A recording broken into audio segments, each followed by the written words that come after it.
প্ৰিয় শিক্ষাৰ্থীসকল, আজি মই তোমালোকৰ বাবে লৈ আহিছোঁ এটি অতি ইম্পৰ্টেণ্ট এছে। মই আজি চিম্পুল ভাষাত তোমালোকক শিকাই আছোঁ। তোমালোকে সম্পূৰ্ণ ভিডিঅ'টো চাবা। কেনেকুৱা ধৰণে কুৱেশ্যন আহিব পাৰে ইয়াৰ ওপৰত মই দেখুৱাই দিছোঁ তোমালোকক। যেনেকুৱা দেখা right an essay on Bihu, year direct আছে এখন বিহু বিষয়ে এখন ৰচনা লিখা, এনেধৰণৰ থাকে।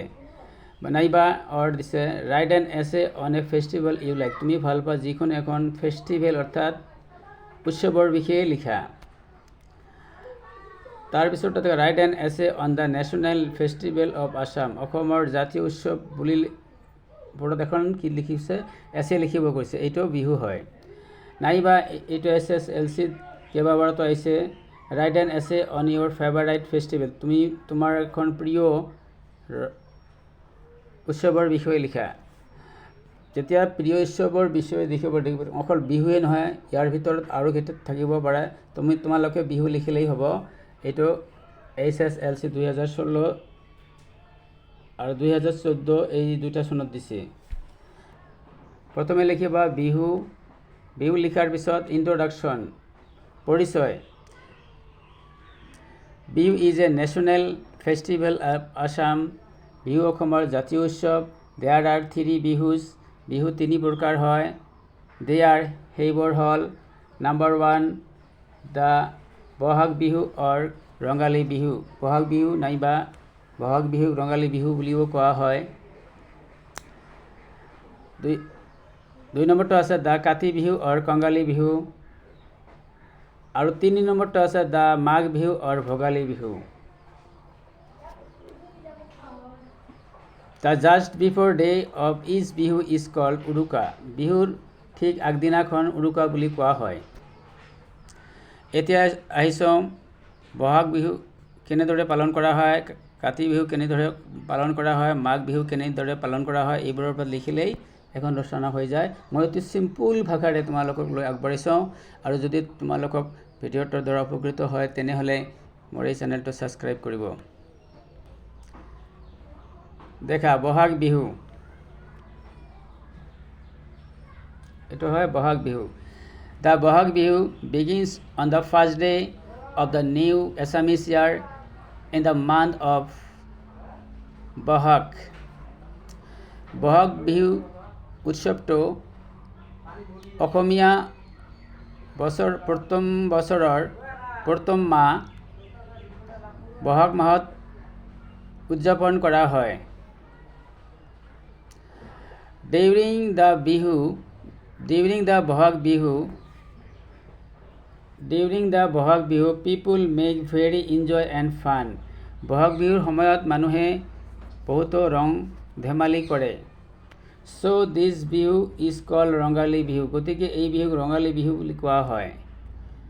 On the first day of this Bihu, এই বিহুৰ প্ৰথম দিনাখন cows are bathed and tied with new robes, cows are tied, গৰুবিলাক cows are bathed, গৰুবিলাক কি কৰা হয় গা ধোৱা হয়, and tied আৰু বন্ধা হয় with new robes, robes মানে ৰছী, আৰু গৰুবোৰ নতুন ৰছীৰে বান্ধি ৰখা হয়।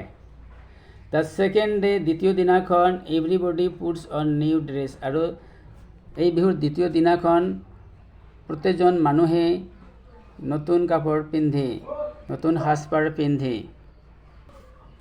এইবাৰ হ'ল Magh Bihu. The Magh Bihu begins on the last day of Push, Magh Bihu পুহ মাহৰ শেষ দিনাখন আৰম্ভ হয়। People enjoy this Bihu most, এই বিহুত মানুহে বৰ এনজয় অৰ্থাৎ বৰ আনন্দ উপভোগ কৰে। There are great feasting and making in this Bihu, এই বিহুত বহুতো ধৰণৰ ভোজন কৰা হয়। ফিষ্টিং মানে যিবিলাক খোৱা লোৱা কৰা হয়, বহুত ধৰণৰ খোৱাৰ ব্যৱস্থা থাকে।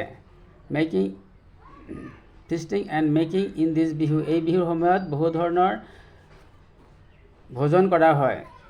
চ' গতিকে Magh Bihu is also' known as Bhogali Bihu, গতিকে এই বিহুক ভোগালী বিহু বুলিও কোৱা হয়।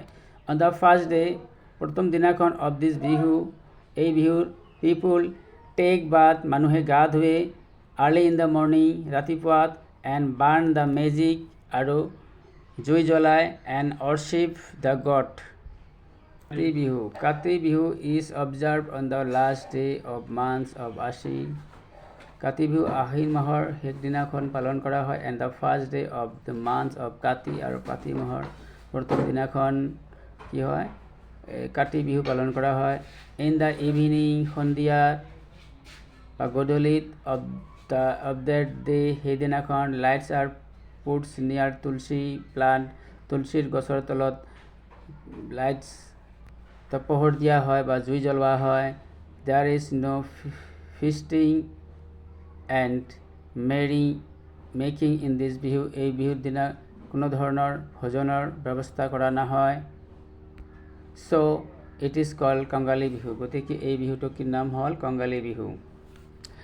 নেক্সট লৈ আহোঁ কনক্লুজন, মানে সামৰণি। The Bihu is the greatest festival among the Assamese people, Bihu অসমীয়াৰ মাজত অতি ডাঙৰ এটা উৎসৱ।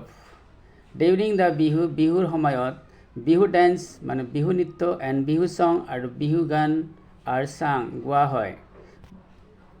বিহুৰ দিনাখন কি কৰা হয়, বিহু নৃত্য আৰু বিহু গান গোৱা হয়। The Bihu geet of Assam are famous for not only Assam but also' all over India. অসমৰ এই বিহু গীত অকল অসমতেই নহয়, গোটেই ভাৰততে বিখ্যাত। চ' উই শুড চেলিব্ৰেট দ্য বিহু, গতিকে আমি বিহু পালন কৰিব লাগে। থেংক ইউ ৱাচিং ফৰ ফুল ভিডিঅ'।